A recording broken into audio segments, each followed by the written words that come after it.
I want to start by thanking our hardworking mayors, all of our elected officials in my district that have worked together on task force, and our healthcare workers as well.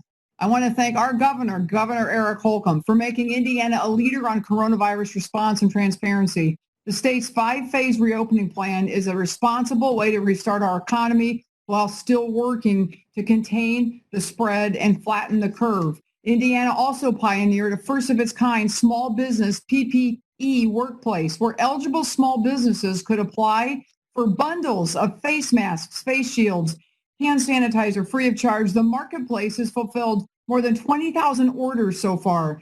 Just want to give a shout out real quick to Mayor Durkin. Give us a shout out in the Hoosier State. We are in full production because of the Defense Production Act of domestically producing large supplies of PPE. I'll also note that Indiana is being open and transparent about how it's using federal funds.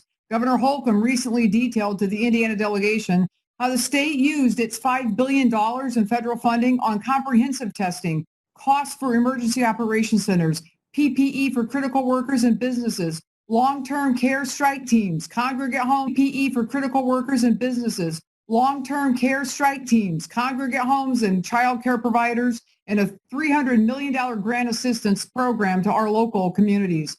The coronavirus is unlike any in our lifetimes, and our country has experienced a devastating loss of life. Emergency actions like stay-at-home orders were necessary to slow the spread and flatten the curve, but we're also seeing a broader toll on Americans' health that we just can't ignore, such as adverse outcomes for women's health and individuals with substance abuse.